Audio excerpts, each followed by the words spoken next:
여러분들은 삼위 하나님의 존재를 믿으십니까? 믿으신다면 뭘 보고 믿으세요? 아니면 좀 자주 진짜 살아계신지 안 살아계신지 헷갈릴 때도 있는지 모르겠습니다. 예배를 하는데 예배하는 대상이 안 계시면 어쩌죠? 기도를 하는데 기도를 듣고 응답하시는 하나님이 안 계시면 어떻게 할까요? 항상 이게 믿음이 항상 충만할 때는 그분의 살아계심과 위대하심에 대해서 참 흔들림 없이 갈 것 같은데 순간순간마다 진짜 살아계신가? 내가 예배하는 대상이 진짜 존재하는가? 내가 기도하는데 기도를 응답하는 대상이 존재하는가? 내가 충성하는데 나는 진짜 살아계신 하나님께 충성하는 건가? 아니면 그냥 인간이 만들어 놓은 이 종교 안에서 충성하는 것인가? 이런 고민이 참 많이 됩니다. 실제로 리차드 도킨스는 우리 과학자들 중에 무신론 과학자들입니다. 신은 살아있다면 죽여야 된다 이렇게 생각도 하고요. 신은 실제하지 않는다 이렇게 이야기합니다. 그리고 신은 인간이 만들어 놓았다 이렇게 이야기합니다. 그 사람 그분이라고 하겠습니다. 그분의 책을 보면 실제로 이런 이야기 이 사람이 통계를 낸 것이 있습니다. 그게 뭐냐면 병에 걸린 사람이 기도하는 사람이 있고 기도하지 않는 사람이 있는데 통계적으로 이 기도한 사람과 기도하지 않는 사람들 중에 누가 더 이렇게 쾌유가 되었는가 완치가 되었는가 했을 때 통계가 거의 비슷하답니다. 여러분 이럴 때는 그 사람의 이야기가 일리 있어 보입니다. 그 사람이 가지고 있는 통계, 그 사람이 가지고 있는 과학적 지식이 탁월해 보이고 신은 없는 것처럼 우리도 받아들일 때가 있을 것 같습니다. 실제로 인생을 살아가다 보면 진짜 하나님 살아계신가라는 의문이 들 때가 분명히 있는 것 같습니다. 그런데 오늘 이 히브리서 말씀을 우리가 같이 나누는데 이 히브리서를 처음 읽는 사람들도 그렇습니다. 진짜 예수님이 살아계신가? 진짜 예수님이 메시아인가? 이것에 대해서 흔들리는 사람들이 있었습니다. 물론 이들은 하나님에 대한 확신은 있었습니다. 왜냐하면 이 편지를 처음 읽었던 사람은 유대인들이었습니다. 그래서 유대인이었기 때문에 어렸을 때부터 하나님에 대한 확신은 있었죠. 왜냐하면 그들은 유대교를 가지고 있었기 때문입니다. 여러분 우리 기독교는 역사적으로 이렇게 나눌 수 있습니다. 제일 큰 뿌리는 유대교입니다. 유대인들이 가지고 있는 야훼 신앙입니다. 그런데 예수님이 이 땅에 오신 다음부터는 야훼 신앙에서 그리스도 신앙, 하나님만 계신 것이 아니라 하나님의 아들 예수 그리스도 독생자 그 메시아를 믿기 시작한 거죠. 그리고 이 예수님 다음에는 무엇이 있냐면 그때는 가톨릭과 개신교로 나눠집니다. 그냥 하나의 뿌리였다가 이제 마틴 루터를 통해서 이 1500년 시기에 이제 종교 개혁을 해서 이제 가톨릭과 개신교로 나눠졌습니다. 우리나라에서 알아듣기 쉽게 이야기한다면 천주교는 성당이라고 보면 되고요. 우리 개신교는 교회라고 하면 쉽게 이해할 수 있습니다. 그런데 이 예수님이 죽으시고 부활하시고 승천하신 다음에 이제 이들이 살아가다 보니까 유대교를 가지고 사는 그냥 유대인의 모습으로 사는 게 너무 편하고요. 그런데 그리스도를 믿고 사는 것은 항상 불편함이 따랐습니다. 뭐 여러 가지 불편함이 있겠죠. 하나는 유대교를 믿고 있는 유대인들의 핍박이었습니다. 그리고 두 번째는 무엇이 있었냐면 도덕적인 부분에 있어서 이렇게 다른 사람들에게 잘 보여야 되는 부분들도 있었습니다. 그런 그들에게는 이 그리스도를 믿는 것은 굉장히 쉬운 일이 아니었던 것이죠. 그런데 더 큰 문제가 있었습니다. 그것은 뭐냐면 그 당시에 로마의 핍박이었습니다. 로마는 그 당시에 이스라엘 유대인들을 총 4번을 핍박했습니다. 우리 수요 성경 여행을 참석하신 분들은 이 4번이 언제인지 연도가 언제인지 분명히 잘 아실 거라고 생각합니다. 하지만 분명히 잊어버렸기 때문에 제가 오늘 또 이렇게 여러분들과 나누게 됩니다. AD 49년 클라우디오 황제를 통해서 유대인, 그러니까 그리스도인만이 아니라 유대인 그리고 그리스도인 유대인들 다 핍박했습니다. AD 49년 누구 황제요? 로마의 클라우디오 황제. 네, 외우시겠어요? 네, 그 다음에 외울 의지가 잘 안 보이네요. 그 다음에 이제 AD 64년경에 누구일까요? 맞습니다. 네로 황제입니다. 네로 황제가 불을 지른 다음에 이게 그리스도인들이 했던 것이다. 그 당시에는 유대인들은 핍박하지 않았습니다. 그리스도인들만 핍박했어요. 그리고 AD 70년도에 티투스 장군을 통해서 예루살렘을 완전히 함락을 시켰습니다. 그때 성전이 함락됐죠. 그리고 나중에는 베스파시안 다음에 이 티투스 장군도 황제가 됩니다. 그리고 마지막 네 번째, 이 1세기 때는 AD 90년경에 도미티안 황제가 이 그리스도인들을 핍박합니다. 사도 요한 때죠. 그래서 이 도미티안 황제는 자기가 신이라고 이야기하면서 예수님께 예배하는 자들, 예수님을 신이라고 하고 자기에게 신이라고 하지 않는 자들을 다 잡아서 핍박했던 거죠. 자, 네 번 기억합시다. 1세기 때 이스라엘 유대인들을 핍박했던 로마의 네 번. 자, 첫 번째 AD 49년에 무슨 황제? 예, 클라우디오 황제. 그리고 AD 64년에 무슨 황제? 네로 황제. 그리고 AD 70년도에 무슨 장군? 티투스 장군. 그리고 AD 90년경에 도미티안 황제라고. 아주 이 정도면 훌륭하네요. 그렇지만 분명히 잊어버리게 되어 있습니다. 잊어버릴만 하면 제가 또 하도록 하겠습니다. 그러면 이 히브리서는 언제 기록이 됐냐면 히브리서는 딱 보니까 유대인들에게 쓴 편지는 아닙니다. 유대교를 가진 유대인들. 이 히브리서의 가장 중요한 핵심은 예수 그리스도거든요. 그러면 이것은 기본적으로 예수를 믿는 유대인들, 히브리서니까 히브리인들에게 썼겠죠? 그래서 예수를 믿는 히브리인들, 예수를 믿는 유대인들, 예수를 믿는 이스라엘 사람들에게 편지를 쓴 거예요. 그러면 이 기독교인들, 예수를 믿는 사람은 딱 두 번을 핍박을 했는데 그게 뭐냐면 AD 64년과 AD 90년경이에요.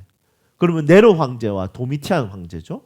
그런데 이 히브리서는 언제 기록이 됐냐면 AD 64년경에 기록이 됐습니다. 그러면 어떤 황제 시대입니까? 네로 황제입니다. 네로 황제 시대 때 예수님을 믿는 사람들을, 그리스도를 믿는 사람들을 자기가 불질러 놓고 모든 모함을 다해서 그들이 불질렀다 했고, 이제 이 로마 사람들은 그 불로 인해서 자기 재산도 잃고 자기 자녀도 잃고 자기 아내도 잃고 남편도 잃고 이렇게 되다 보니까 예수 믿는 사람들을 처절하게 죽이기를 원했던 원성이 가득했던 시기였습니다. 이런 시기에 예수를 믿는 사람들을 이 네로 황제는 앞장서서 죽이게 되면 이 사람들이 열광하고 기뻐하고 복수하고 이런 마음들이 가득했던 것이죠. 그런데 이들은 유대교를 믿는 유대교를 믿는 유대인은 죽이지 않고 예수님을 믿는 유대인들을 죽이기 시작했던 것입니다. 그러면 여기서 이제 문제가 생기겠죠? 이들은 이것을 어떻게 구분했을까요? 삶으로 구분하기는 좀 애매하겠죠. 이들이 구분하는 방법은 바로 신앙 고백이었던 거예요. 우리 일본에 우리 단기 선교 갔을 때 기억나시죠? 우리 예수상을 밟고 지나가면 그 사람은 죽이지 않았습니다. 그런데 예수상을 밟고 지나가면 죽이지 않았죠? 그리고 안 밟고 지나가면 죽였습니다. 여러분, 이 간단한 이거 하나에 이 예수를 믿는 사람들이 핍박을 당하고 죽게 되었던 것이죠. 마찬가지로 이 그리스도인 히브리인들에게 이 로마는 계속해서 신앙 고백에 대해서 물어봅니다. 너는 예수를 믿느냐? Do you believe in God? 여러분, 우리가 잘 아는 캐시 버넬이라는 자매를 우리는 너무 잘 알고 있습니다. 여러분 청년들 잘 모를 수도 있을 것 같습니다. 제가 20대 때 굉장히 이슈가 됐던 우리 미국의 그리스도인 자매님입니다. 고등학생이었는데 컬럼바인 고등학교를 다녔는데 이 학생은 정말 예수님을 사랑했습니다. 자신이 죽는 날 아침에 아만다에게 나는 예수를 위해서 살고 싶어. 그것이 가치 있는 일이라고 생각해 했던 쪽지를 친구에게 전해준 이야기도 있습니다. 그런데 그날 오후에 컬럼바인 고등학교에 갱들이 들어와서 사람들을 죽이기 시작합니다. 죽일 때 질문은 딱 하나입니다. Do you believe in God? 너는 하나님 믿느냐? No라고 대답하면 전부 다 살려주는데 Yes라고 대답하면 그 자리에서 죽이려고 했습니다. 그러니 사람들 전부 다 No라고 대답했는데 캐시 버넬은 그 자리에서 Yes라고 대답하는 거죠. 그리고 그 갱은 그 캐시 버넬을 그 자리에서 죽여버리게 됩니다. 여러분 정말 간단한 거 No 한번 하면 되는 건데 여러분 예수를 믿는 사람들은 대체 무슨 고집이죠? 그냥 No 한번 하고 살면 되잖아요. 그리고 회개하고 다시 하나님 앞에 내가 예수님 그때 부인했지만 내가 다시 예수님 사랑하겠습니다. 이렇게 하면 되는데 신앙 고백이 뭐라고? 예스라고 대답하고 캐시 버넬은 그렇게 죽임을 당했을까요? 마찬가지입니다. 이 네로 황제 시대 때도 그냥 노 하면 되는데 노가 안 되는 거예요. 예수를 믿는 사람들이. 그래서 예스라고 말하고 나니까 이제 이 로마에서는 그 예스라고 말한 사람을 죽이고 가족들도 잡아서 죽이고 자녀들도 잡아서 죽이는 거예요. 자녀들을 죽일 때는 이것도 문헌에서 나오는 이야기인데 뭐라고 이야기하냐면 이렇게 씁니다. 그 당시에 늑대나 맹수들을 풀어놓지 않습니까? 이 사람들을 죽이기 위해서. 그런데 자녀들을 죽일 때 가장 좋은 방법이 뭐냐면 자녀들에게 양털 옷을 입힙니다. 그 양처럼 보이게 해서 이 맹수들에게 한 번에 그냥 잡아먹히도록 이렇게 했던 것이 이 로마 네로 황제가 그리스도인들을 죽이는 방식이었던 것이죠. 이것을 보는 부모 입장은 어떻겠습니까? 아니 나는 죽어도 괜찮지 않겠습니까? 그런데 내 자녀가 죽는 것은 이게 다른 문제입니다.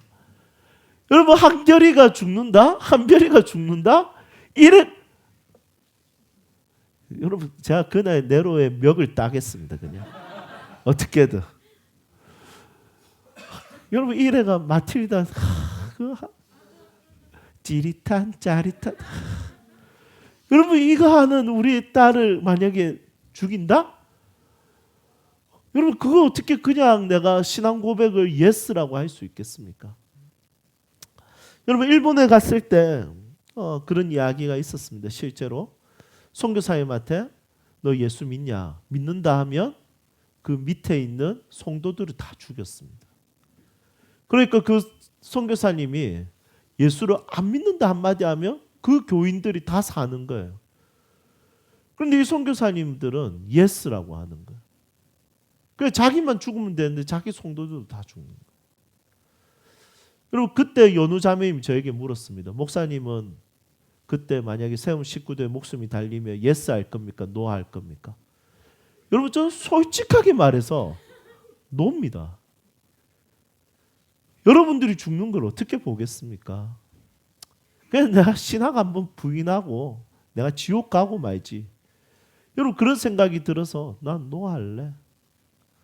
여러분 진심으로 그렇게 이야기했습니다. 여러분 우리 기독교는 정말 아무것도 아닌 예수를 믿느냐에서 yes, no 중에 우리는 yes 하는 사람이죠. 실제로 이 초대교회 때도 yes 하는 사람들로 가득 차 있었습니다.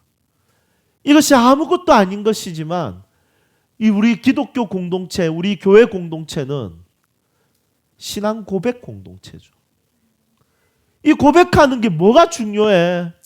그냥 잠시 부인하면 되지. 아무것도 아닌 것 같지만 이 고백 하나가 우리 교회, 이 신앙 공동체의 정체성이고 그리스도인의 정체성이라는 것입니다. 저는 여러분들과 함께 한 목소리로 사도신경을 고백하는 것이 너무 행복합니다. 왜냐하면 우리 교회는 예수 그리스도에 대한 신앙 고백 공동체이기 때문이죠. 저는 이번에 유아세례 아이들 우리 정우랑 이서랑 하랑이가 받을 때도 부모와 함께 온 성도들과 함께 이 아이가 직접 신앙 고백할 수 있는 그날을 기다리며 함께 신앙을 고백합시다 했을 때 한 목소리를 고백할 때 진짜 심장이 터질 것 같더라고요. 왜냐하면 아무것도 아닌 사도신경 매주마다 같이 하는 고백이지만 이 신앙 고백에 순교자적인 마음이 있기 때문에 우리의 정체가 달려있기 때문이죠. 그런데 문제는 뭐냐면 이 히브리서 기자는 이 히브리서를 쓸 때 어떻게 됐냐면 누군가는 신앙을 고백하고 그렇게 죽임을 당하는데 문제는 지금 갈등하는 사람들이 있습니다. 흔들리는 사람들이 있습니다. 에이 굳이 다시 그냥 유대교로 돌아가지. 그냥 잠시 예수님 안 믿는다고 하지. 이렇게 흔들리는 사람들에게 쓴 편지가 바로 히브리서입니다. 그러면 히브리서는 누구에 대해서 이야기하겠습니까? 예수님에 대한 이야기. 올해 우리 교회 주제는 키워드는 찬양입니다. 올 한 해 동안 저는 여러분들과 함께 내가 고난당해도 내가 빼앗겨도 내가 가난해져도 내가 연약해져도 내 삶에 어떠한가 상관없이 그냥 그 예수님이 누구인지 알고 그 예수님에 대해서 배우고 그 예수님에 대해서 알고 그냥 그 자체로만으로도 내가 하나님을 높여드리고자 하는 찬양하고자 하는 그런 교회가 되었으면 좋겠다는 마음으로 이 히브리서 말씀을 같이 강해하려고 합니다. 여러분 이번 한 해는 그 어떤 지식보다도 예수님에 대한 지식이 여러분들이 더 많아지기를 주님의 이름으로 축복합니다. 그 지식을 가지는 것이 여러분들의 인생의 위로가 되고 힘이 되고 능력이 되고 소망이 되고 예배할 이유가 되기를 주님의 이름으로 축복합니다. 여러분 이 히브리서를 처음 읽는 사람들은 이렇게 스스로에게 계속 질문하지 않겠습니까? 우리가 계속 이렇게 사는 것이 맞을까? 계속 이 길을 가는 것이 맞을까? 굳이 이렇게까지 매주일 교회 오는 것이 맞을까? 성경 이야기는 전설이 아닐까? 선교든 교회 봉사든 헌금이든 쓸데없는 낭비 아닐까? 진짜 예수님은 우리의 구원자가 맞을까? 굳이 그분께 우리는 충성할 필요가 있을까? 라는 질문이 생깁니다. 그런데 2000년이 지난 지금도 우리에게는 똑같은 질문이 종종 일어날 때 있습니다. 진짜 이 길이 맞을까? 이렇게까지 해야 될까? 여러분 이 질문이 똑같이 세워집니다. 그래서 이 히브리서 말씀은 2000년 전에 그들에게만 필요했던 것이 아니라 지금 오늘을 살고 있는 우리들의 질문에도 대답해 줄 수 있는 성경이라는 것이죠. 이 성경에서 처음부터 1장에서 13장까지는 한 주제를 고집스럽게 이어갑니다. 예수 그리스도. CCC 김중곤 목사님은 백문일답 100가지 질문에 한 가지 답. 예수 그리스도. 예수 그리스도. 예수 그리스도. 우리의 삶의 목적은 무엇입니까? 예수 그리스도.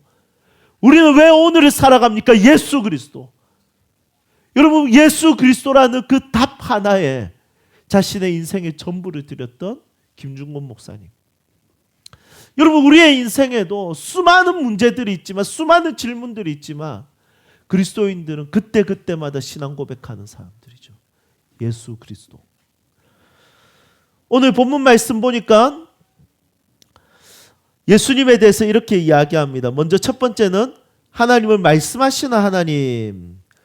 하나님은 여러 가지 방법으로 말씀하시는데 마지막 때가 되면 예수님을 통해서 말씀하신다.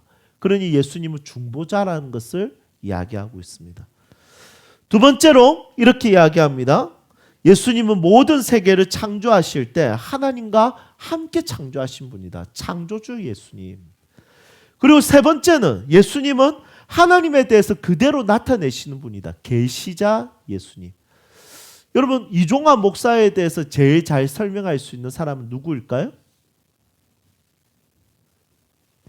예, 지은 사모님이겠죠. 예. 여러분 그게 뭐냐면 대신 나타내어 주는 거예요. 하나님에 대해서도 육체로 오신 그 예수님이 3년 동안 하나님에 대해서 완전하게 보여주셨어요. 그리고 예수님에 대해서는 뭐라고 이야기하냐면 이렇게 이야기합니다. 우리의 죄에 대해서 구원자 되신다. 그리고 중보자가 되신다. 이렇게 이야기합니다. 그리고 마지막으로 오늘 본문 말씀에 보니까 그 어떤 천사와도 비교가 안 되는 분이다. 여러분 천사의 역할은 뭘까요? 자, 우리 14절 볼까요? 히브리서 1장 14절. 천사는 뭐 하는 자들인지 한번 봅시다. 함께 읽겠습니다. 모든 천사들은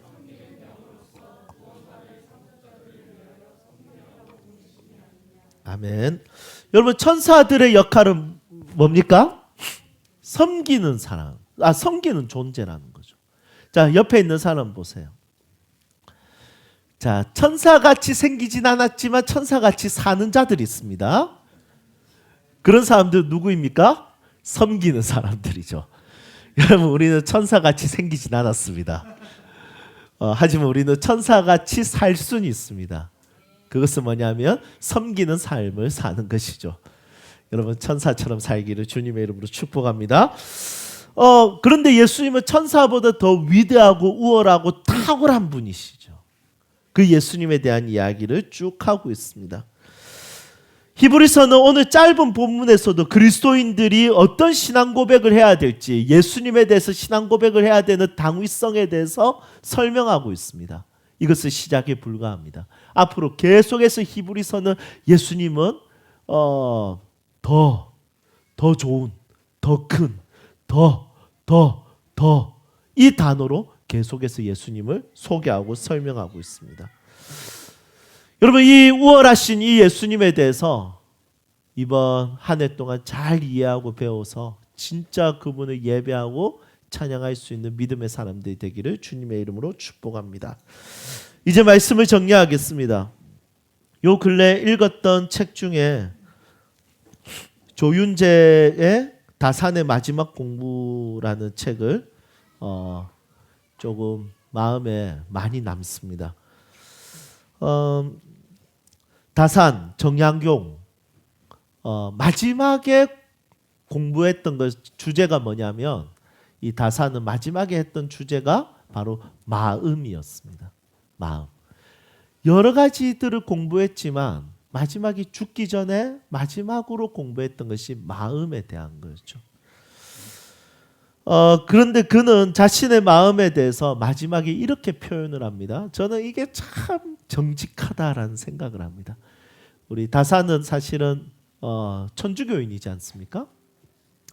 그런데 이 다산이 뭐라고 이야기하냐면 이렇게 이야기합니다.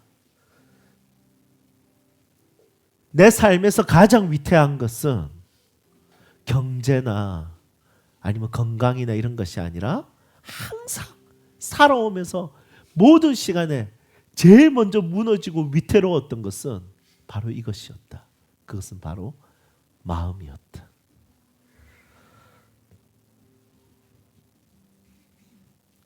여러분 우리의 인생에서 항상 위태한 것은 무엇입니까? 먹고 살아가야 되는 경제일까요? 그럴 수도 있습니다. 하지만 생각보다 안 먹고 사는 것 여러분 아직까지 못 먹고 사는 거 아직까지 우리의 삶에 지금 잘 일어나지 않습니다. 맞죠? 별로 위태롭지 않습니다. 사실. 여러분 우리 건강 여러분 위태하신 분들도 계십니다. 하지만 생각보다 우리의 건강은 생각보다 꽤 오랫동안 유지가 됩니다. 이제 100세 시대가 되었습니다. 곧 기대 수명은 150세까지 올라갑니다. 여러분 자녀 문제 어떻습니까? 자녀 문제는 생각하면 생각할수록 감사할 뿐이죠. 진짜 부모답지도 않은 우리 부모에게 이렇게 이쁘고 소중하고 사랑스럽게 자라는 아이들이 있다는 것. 너무 미안하기도 하지만 진짜 너무 하나님께 감사하고 너무 좋은 것 같습니다. 그런데 항상 위태한 것은 뭐냐면 예수 그리스도를 신앙하는 믿고 바라보는 그분을 신앙하는 내 마음이 항상 위태로운 것 같습니다. 자주 이 길이 맞다.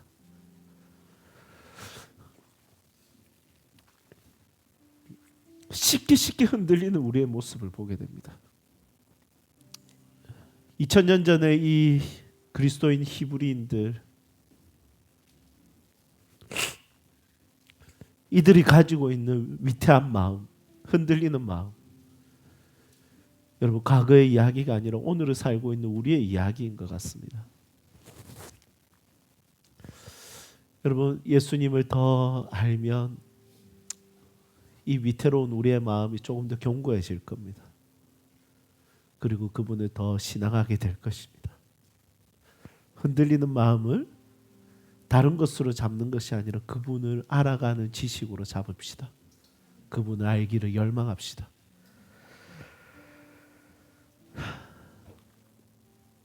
다시 질문하겠습니다. 우리가 계속 이렇게 사는 게 맞을까요?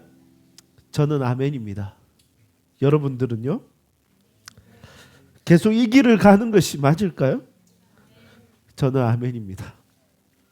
굳이 이렇게 매주일 교회 오는 것이 맞을까요? 저는 아멘입니다. 성경 이야기는 하나님이 우리에게 주신 우리를 향한 놀라운 말씀이 맞습니까? 아멘. 선교든 교회든 교회 봉사든 헌금이든 쓸데없는 낭비가 아니라 가장 위대한 하나님을 섬기는 행위라는 것을 저는 아멘으로 이야기하고 싶습니다. 진짜 예수님은 우리의 구원자 맞습니다. 그리고 굳이 충성할 필요가 있을까라는 질문에 저는 아멘으로 대답하고 싶습니다. 여러분들은요? 아멘입니까? 그렇다면 우리 같이 찬양합시다.